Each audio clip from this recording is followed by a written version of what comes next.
First of all, good morning, everyone. We'd like to thank our media partners for coming out this morning.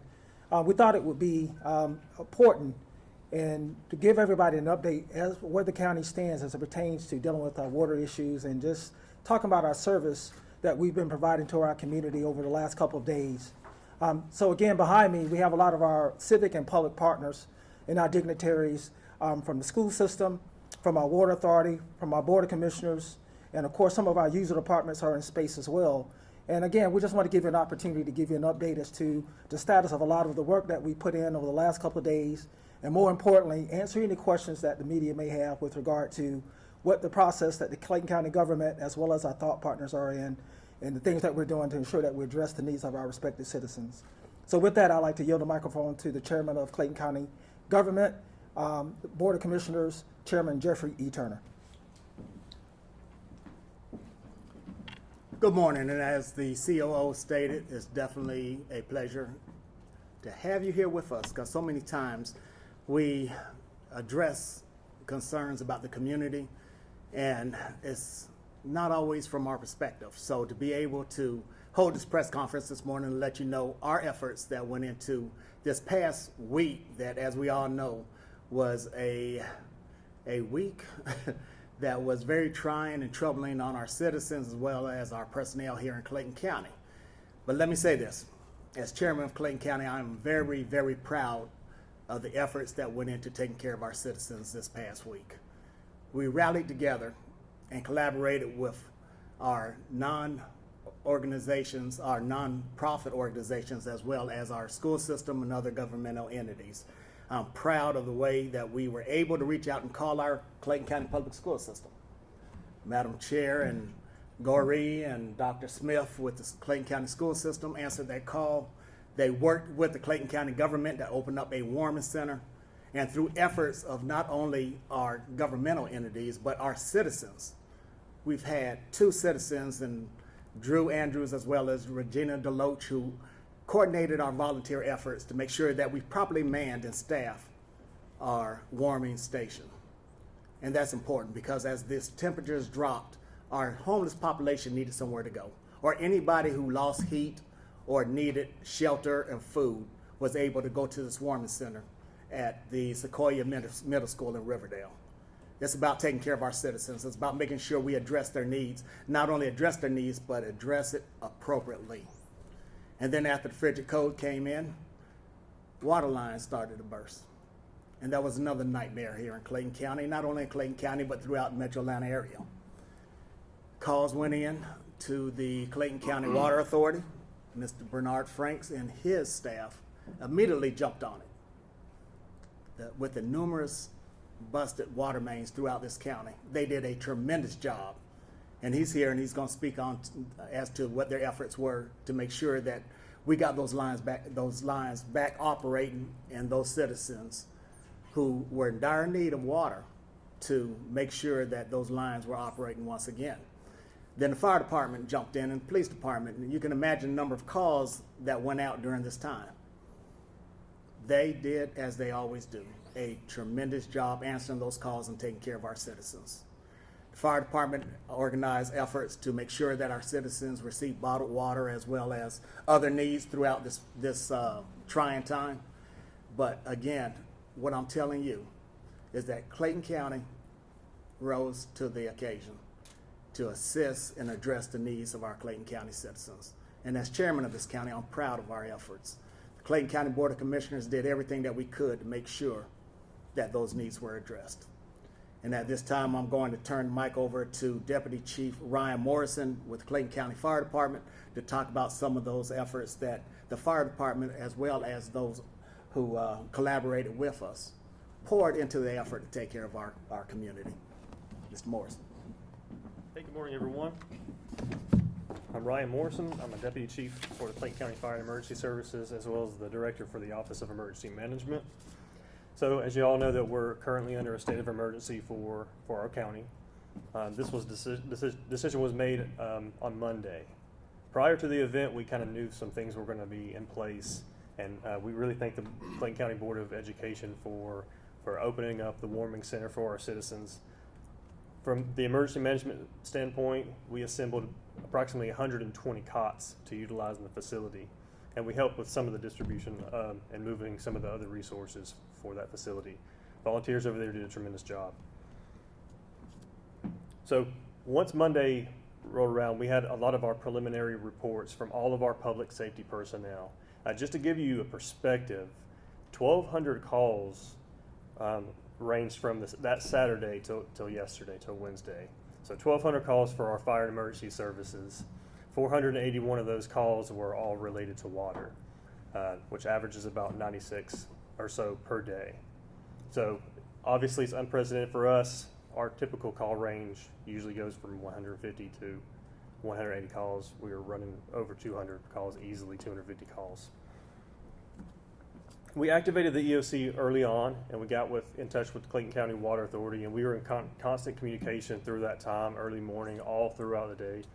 And we've been working long hours, as you can expect with every type of emergency declaration. We wanted to make sure we got to the citizens early on. So we partnered with them, and we were able to open up some of our fire stations for water distribution. We've done that for the past 3 days, later on Monday, all throughout Tuesday, and yesterday as well. I do have some numbers for you, just approximate numbers of how much water was delivered during this time. 193 pallets, 9,650 cases, and the average is about 386,000 individual bottles of water. And thanks to Clayton County Water Authority's team really helping out, they purchased the water for us, and we were able to get that pretty smoothly. So we did a tremendous job on that. During this time, we always do a needs assessment. So over the weekend, early part of Monday, we wanted to make sure that with all of our healthcare facilities, Southern Regional, all of your nursing, assisted home facilities, we wanted to make sure that they were okay. We were reaching out to them individually just to making sure that they have running water, and if they didn't, what was the pressure looking like over there? And we kept in communication with them and communicated that with the Water Authority as well. And obviously we reach out to all of our fire departments around this region just to see where we can share resources when needed. That's always a must during cold weather, because you really never know if a pipe busts and things like that. So they did a tremendous job as far as that goes. And I think I definitely wanted to thank the Clayton County Sheriff's Office as well. They provided security for those water distribution sites. We couldn't do it without all of the support from all of our governmental agencies. It's tremendous, and we're also looking at just other things as they roll in. If there's any types of needs, we're communicating with the Georgia Emergency Management Agency as well. So we've been steady through this whole entire process, and we'll continue to work until we get all these issues resolved as best as we can and keep that resiliency level up. Thank you. I'll look forward to you. Right. So we'd like to thank Deputy Chief for giving us an update. Before we move on and yield the microphone to our General Manager of the Water Authority, I also wanted to acknowledge some other dignitaries that's on the stage. We also have from the Board of Education, Ms. Hill and Mr. Christmas with us as well. We also have our Superintendent of Schools, Dr. Anthony Smith, also our Chief of Police, Kevin Roberts. We also have Chief Richards from the Fire and Emergency Agency as well. And of course, last but not least, I certainly want to acknowledge the Board of Commissioners that are also present here. Dr. Commissioner Alika Anderson, as well as Commissioner DeMont Davis. So with that, we'd like to yield the microphone to our General Manager of Water Authority, Mr. Bernard Franks. Good morning. Sure, I'm the star of the show. No. Yeah, well, I'll be. It is my privilege to actually stand before you this morning, even though the circumstances throughout these few days have been pretty significant for our community and for our customers. We always hold ourselves accountable no matter what, and in this case, it was something that was completely out of our control. 4 days of below freezing temperatures all day. So this helps us to see the magnitude and the significance of what it can do to our system, but let alone our customers, right along with a holiday. And I must say my team has not had a holiday. And many of you as our customers, even though we're not personally accountable, we apologize. We're sorry for what you've experienced during your holiday and the magnitude of what it's meant for you and your family. We have heard and I have seen everything on Facebook. And I take that stuff personal because I'm not only a part of the Water Authority, I'm a customer, I'm part of the community. Been here all of my life. So these things touch me in a personal way. And I'm so thankful for the unity and the combination that we have together as a team with the members of Clayton County that stand behind me. This is a united effort to take care of our customer and community. And Chief Morrison, Lieutenant Morrison spoke about what we've been doing in the community when it comes to bottled water. Seeing the news and seeing the things that are happening hits us in a personal way, but I'm here to tell you, and I'm very happy to say that things have improved so significantly now that at this point we believe, based on our information, that most, if not all, of our customers have water service. Yes, the pressure will be a little lower right now, but it's continuing to increase as we speak. We're finally getting a little bit of praise on Facebook. You can go from friend to enemy very quickly, or enemy to friend. So I'm thankful because there's a need. This really shows the value of water.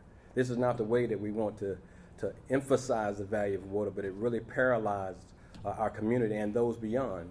You heard us speak a little bit about, I call it One Water because we are united with several other utilities and we depend on each other. In a circumstance like this, we were all looking to support each other during this time, but we can't help someone when we can't help ourselves, right? So everyone has been in that spot, and we're looking for opportunities now to continue to help. We're doing things now that have improved in our system that now can allow us even to help others as we continue to help and serve our community. Just statistically speaking, similar to some of the statistics you've heard before, we received over 6,000 calls in which, when it comes to water, to some degree, it's an emergency. Now, in most cases during this holiday, we had a lot of folks that were not home.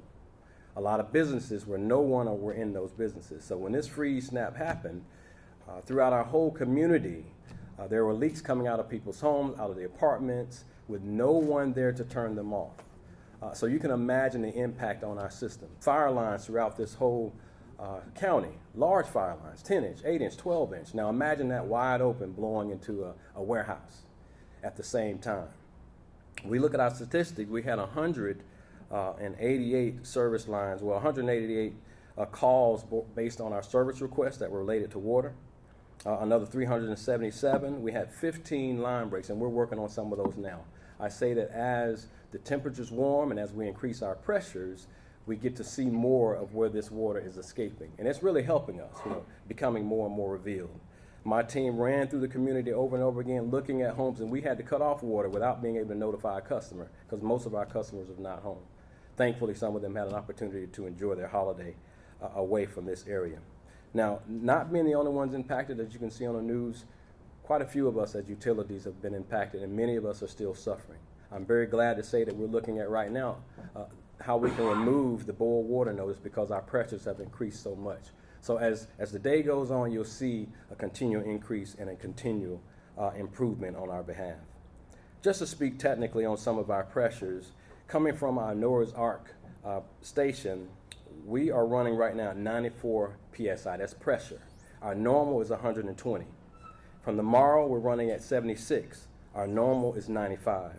From Jonesboro, we're at 70 PSI. Our normal is 90.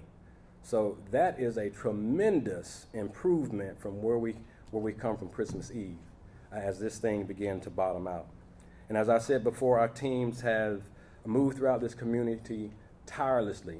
Many have not slept, me included, based on the stress level of what's going on in our community and how we care about the community. That's what we show. We do have a list on here of some apartments, because you might hear about some of our apartments. We do have about 7 apartments that are out of service. However, that out of service issue is not based on something from our infrastructure. There are some internal problems. There are 2 mobile homes at this moment that are also out of service, but it is also an internal issue. And we're doing what we can to also help them. Speaking to our community, some of those that are homebound, we have a staff and a team that has been deliberately delivering what has been requested. And we've got several of those throughout the community, and we're still doing that right now. We're setting up at our Casey plant. You've probably seen that information to deliver more and more bottled water. We think that need will pretty significantly decrease today because of now having water pressure. I'm proud to say and see that people are now rejoicing compared to what we've been dealing with in the past few days. So that's just a few statistics. We are still now going throughout. All of our crews are out now looking and turning off water. We have a great partnership with the fire department. I cannot give enough credit to our relationship with Costco. They have been putting us first and forefront when we needed to get this bottled water, and they're still doing that right now for us. We called, we reached out to them, and they've been reaching out to me and delivering this water in the needed places that we need it so that we can take care of our community. So I'm very thankful for those partnerships. We could not have done what we've done without it. So this is just it's say attitude is everything. When times are rough like this, we really have to buckle up and get our attitudes in order, do what we can to support each other. It's hard to digest when you have a need like this when it comes to water. And so it does reach and touch our hearts, and we feel the pain. As I say, I live in the community. I've had my own issues as it relates to water. But those things have also improved, and we're thankful for that. Any other updates? Any questions? Okay. Okay, I'll let the CLO. So clearly, we certainly will get your questions. Want to make another acknowledgement. The big guy in the back, that's Ben Hopkins, that's our Director of Building and Maintenance. So I want to make sure we didn't leave anyone out. Again, our primary role here today. We have one other board member here, Victoria Williams. And we have a board member sitting in the back, Victoria Williams from the school system. Again, thank you for coming. Again, this is an effort that we're trying to ensure all of our thought partners are being acknowledged, and we're trying to ensure that we provide mediums by which we provide an updates to our community about the status. We recognize that social media platforms are not the only means for which we get information out. We thought it was important that we utilize our TVs and opportunities from a visual standpoint on where we stand on updates within the community. So with that being said, we will certainly open up the floor for a couple of questions. And again, we'll try to ensure that we provide the appropriate person to come back to the microphone to address any questions you may have. So let's start here. Yes, ma'am. For the chairman. When you spoke earlier, you were very congratulatory about the efforts, but a lot of residents feel differently. How do you respond to those who say, I've been out since the 23rd, I have children or 7 family members living in a same house, using kitty litter to use the bathroom, things like that. How do you respond to that? Because your tone was a little different from the rest that just spoke. Yeah, absolutely. So let me say this. On the onset of any disaster or any situation where the citizens are being impacted, number one, we have to know what's going on. We need to know what their needs are. Number two, a lot of times the citizens don't have the information as to what's going on in the background. We're scrambling. We're getting everybody together. We're trying to get resources together to address those citizens in need. But again, it's about communication. That's a two-way street. We need to put out what resources we have, and they need to tell us what they need. And a lot of times those citizens did not communicate that with us. Maybe they didn't know where to go to communicate. So I think we can always do a little better on our part to make sure that we continuously, not only during these type of disasters, but even in times of calm, that we put out the information that if a situation arises, this is where you can go to get help. Because we have numerous resources here in Clayton County. We have numerous organizations, whether nonprofit or for-profit or just county governmental entities, that can help people. We want to help you, but at the same time, if we don't know about it, we really can't help you. But that's part of the problem, because there are citizens that say they reached out on Facebook, they reached out to those different sources, didn't get a reply. There's also those that went to the water distribution after the water was ran out, and they were saying, what should I do? And they're asking us, because we're still standing out there. And many of the personnel had gone inside. So now I'm standing on the side of the road, people are coming up to me, what can I do? And they have no other way to turn. And the phone numbers were overloaded, and I understand you guys had a lot of demand. So that's not, my question is, how do you consolidate saying, oh, we did a great job, when you have these people that are like, what about me? And I appreciate that, the question, but also think about, and again, you said it best, systems are overloaded. Numerous people were calling. Even though those, and I apologize for anybody who did not get the help that they were seeking, But at the same time, we can't just totally focus on those who didn't get it. Think about those hundreds and thousands of people who did get the proper help and the direction they needed to make sure that they took care of themselves and their families. So we're just trying to do our very best. But from what I see, from my lens, the efforts of the people that are behind me and our staff that's out there on the streets did not get any sleep, didn't have a Christmas with their families. They made that sacrifice for the citizens of Clayton County. Thank you. You're welcome. How many of the 7 apartments, do y'all have the names of those apartment complexes and also the 2 trailer parks? We do have that. I did not bring that information with me, but we do have that. Do you know how many people that represents and whether those people can expect some pressure today? The expectation of pressure has a lot to do, and really mostly everything to do with an internal repair, which is out of our control. We would control the valves to help assist. We're doing what we can with that. The number of folks could average to, it could be upwards of 150 or more.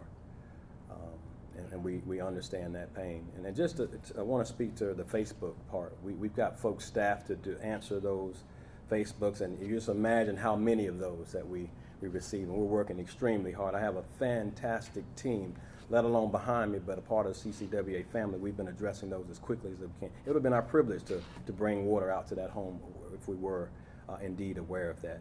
Again, we can't express how sorry we are because we know that people have suffered. We know that. And we all recognize that here on the stage, on the platform, but the effort was genuine and extreme. We gave it all we could. In fact, we're seeing the results of that. We saw the results of that day by day. I do want to emphasize that our infrastructure is sound. Our water pipes did not freeze, not Clayton County water pipes infrastructure. It was more so on the side of our customers, commercial or residential. Now, we had line breaks because when it comes to cold temperatures or even warm temperatures, the ground moves and causes the lines to move and break, mostly on cast iron or even galvanized lines that we're also indeed replacing. You mentioned earlier that you guys are working to collaborate better, so you can share water services moving forward. What are some of those efforts, or do you guys know yet? Well, we're currently already have about 5 or 6 interconnections with others. I won't bring them out. In fact, we support other communities right now with our water. We were not able to do that during this time, and then those that we relied upon were not able to help us because they were in dire need. We're looking at other locations where we can do some interconnections because it is one water. It's a unified effort in maintaining these utilities, especially the water utilities, and we're partners beyond what the community sees. So just to be clear, the boil water advisory is still in effect right now? Yes, sir, it is. Okay, We're checking. How can residents and businesses ensure that the water is safe? Some residents are saying that it's coming out brown. They're concerned for their health and safety. What are you guys doing to just ensure residents that that's going to happen? Well, that also goes hand in hand with information. It's hard for somebody to drink brown water and we tell you it's safe, right? So we do have, in this time, we're going to lose water by flushing water. And now that we had some empty pipes, we're also going to have air in those lines. And we are responsible for doing testing. So we're testing at every part of our county right now. And if an individual just still doesn't feel safe, we'll come in and test that water.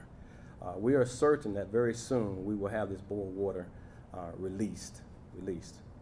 At the height of this problem, how many customers were impacted, and as of today, how many still don't have water or the water pressure is low? And also, can you speak to whatever preventative measures you all took as an authority to try to keep this from happening? Well, preventative measures goes hand in hand with communication. We do a great job of communicating to our community what they need to do actually on our website to help when this situation was occurring with cold water or cold weather. We talk about allowing your faucets to drip. Now, fire lines is a whole another dynamic, and you may have seen some information on the news about that. We would like for our commercial properties to have someone in the building, even during the holiday, because you got to have eyes on it. For us to see it, we have to see it coming out of the building, or looking at meters. So we are always looking for ways to communicate better. This is a lesson learned, I think, for all of us. I think it's a lesson learned for the community as a whole, what we need to do. And dripping faucets is just one key factor of that. So just to be clear, you're saying that this wasn't a system failure, this was individual properties that had leaks and it put a strain on the system? Yes, sir. Now, I always say it's a combination. You heard me talk about the line breaks that we've had, right? So that's a combination. I won't blame it on our community. It's a combined issue. And can combined. you address the number of people impacted at the height of the problem and right now? At the height of the problem, it was almost 2,000. You heard me mention the apartments. There are currently ones that are somewhat suffering because the repairs haven't been made. But there are, during this time, like now, we're finding more and more leaks, right? So when we talk about leaks on a customer's line, we're talking about a service line that comes from the meter to the house. So there's probably several of those out there that we don't have an accounting for. We received over 6,000 calls which relate to service line issues. If a customer's water is coming out of the tap brown, what actions can they take to make that water more attractive, more drinkable, filter? What would you suggest they do? That's called flushing. We asked them that they flush. They just allow it to run, preferably inside at your largest opening, most times at the bathtub. If that doesn't work, then we have to come out and use a hydrant to flush that whole community. How long should they let it run? 15 minutes. Can you describe why the sediment collects to create that groundwater for us? With any pipe, through the years, there becomes a level of sediment at the bottom of the pipe. That's how it is. So when pressures drop and then they pick back up, they pick that sediment up, and then that travels through the line as a discoloration. More mineral buildup. Can we shift gears just a little bit? This is directed to the fire department. Yesterday we saw that apartment complex, townhouse community, residents say it took 20 to 30 minutes because of low pressure. Where are we when it comes to fire hydrants, and can you address just a little bit what we saw yesterday morning? Yes, I can, and thank you for the question. The reduced levels of water pressure have presented some challenges for the fire service. In addition to the tremendous call volume that Chief Morrison addressed, the additional challenge has been that low pressure has been available in the hydrants, some hydrants, not all. So the biggest step for us is when dealing with low water pressure is us having the ability to know ahead of time what we need to do and have a pre-plan in place. We do have some measures in place to assist us with continuing to meet the community needs. We have placed a temporary ban on all outdoor burning. We will lift that ban once the water authority has confirmed with us that water pressure levels have been returned to normal operating levels. Additionally, in the fire service industry, it's critical that we collaborate with our neighboring departments, and we have remained in close contact with our mutual aid partners, and we have access to additional resources such as tankers that we may need to call upon at any time, and they have been strategically placed throughout the metro area, and they're available upon immediate request, which we did utilize yesterday. Was this with the Georgia Mutual Aid group? Yes. In addition to that, our engines are designed to carry hundreds of gallons of water. So when our firefighters arrive on scene, they do have a tank of water that they can utilize to effect life-saving measures immediately, which they were able to do yesterday. We did have to rescue 3 people from an upstairs window yesterday upon arrival. Thankfully, we had the tank of water to assist us in those rescue measures, and those people are now fine. Is there any checks going forward with those hydrants? Will you guys go out and check the pressures of those hydrants to see where you guys are at with the levels? Yes, sir. Every day, we sporadically and randomly check hydrants in different areas to determine what we're dealing with. We remain in contact every day with our neighbors to determine what their level of resources is so that we're prepared. Are they fine now, the hydrant? It depends on the area. We're still scouting the areas and working with the water authority to determine where the pressures have increased. What efforts has the county or the various county agencies made to reach Spanish and Vietnamese speakers in the county? Is that question directed to Fire and Emergency Services specifically? It could be to fire and emergency services, it could be to everybody. I'm going to respectfully defer that question to. You want me to? Okay. Okay, thank you. Well, for the most part, from the Hispanic side of it, we do communicate in Spanish as well. We're having to work on the portion of the Vietnamese speaking community, but everyone is receiving the message when it comes to boil water notice, and mostly everyone has individuals in their home that are checking Facebook and seeing some of the information from the website. So we are steadily improving that as well. I have a question. I know you spoke about some of the apartment complexes and other people not having any water right now or any pressure. Are there still going to be any more distributions for those people or anything they can do to have, water? Absolutely. We posted our locations now for sharing water, and we're doing that right now at our Casey plant right here off Flint River. We had a question about the safety of food businesses as well, businesses who serve food. Are they able to, employees able to wash their hands?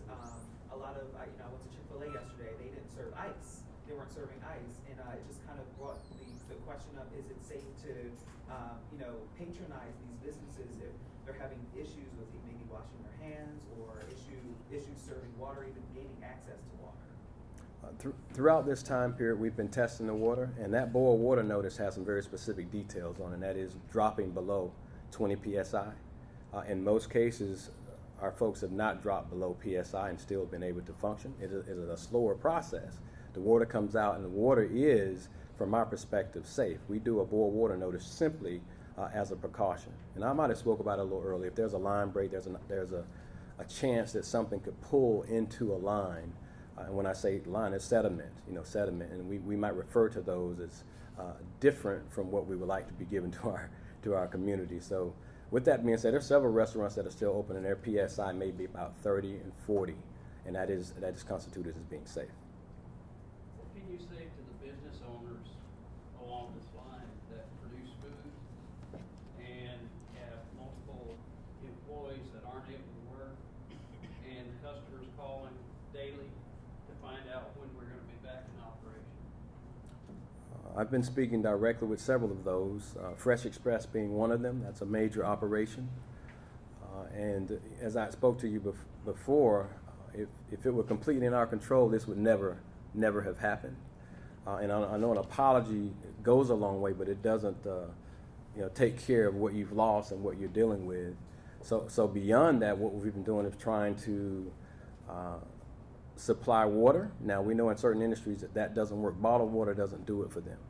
You might have heard us speak up before, because there's a lot of these places that have had leaks, and we are working on doing adjustments. We know we're going to have a tremendous amount of adjustments to water bills when this thing finally reaches its point where we're out of it.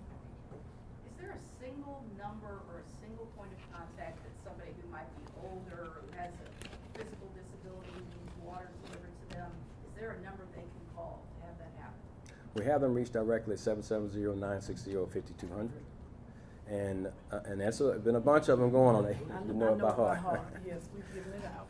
And you should see several of us in the community. Some of our folks have been approached by those in the community and made us aware. Even when it comes to our elderly community, we've been extremely alert to try our best to care for them. It's Really? always good to reiterate. Yeah, definitely. That number is the one. Do you know when this will be resolved, or an idea of when this may all be resolved?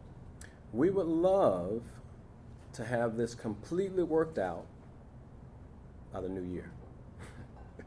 Now, as you can see, we're already making progress. It's very hard for us to pinpoint because these are things out of our control. Leaks are completely out of our control, so there's a time stamp that has to take place. Today, things look great. Tomorrow, there may be more leaks as the temperature rises. We're going to be in 60 degrees this weekend. So with that being said, we're appreciative. You're already seeing, I talked about boil water notices being dismissed. Pressures are up over 30% where they were before. So we're moving in the direction that we want to go and what we want to see. Can you talk about the leaks? Are those home leaks or are those leaks from your pipes? It's a combination. The vast majority of what we found were leaks on the customer side. I had a point here, a number. We got the over 6,000 calls. Yeah, you said the 2,000, that's the 2,000 Mhm. leaks. We had a significant amount of specific leaks on the side. I don't have the information in front of me. Yeah, but the vast majority of our calls lend itself to residential and commercial. So just to be clear, this is not a widespread problem. Not a widespread problem? I'm just trying to understand the number of people that are impacted right now. I haven't quite understood that number throughout this entire 3 or 4 days. I just want to be a bit. So I'll be a little bit more specific. Everyone, to some degree, within Clayton County was affected with a reduction of pressure. However, our hardest hit areas were Forest Park, a portion of Hampton, Riverdale, and College Park. How about the state of schools right now? Kids are going to be going to school very soon. You say by New Year, that's something that you guys anticipate, but you got thousands of students too that are schools? How's the pressure?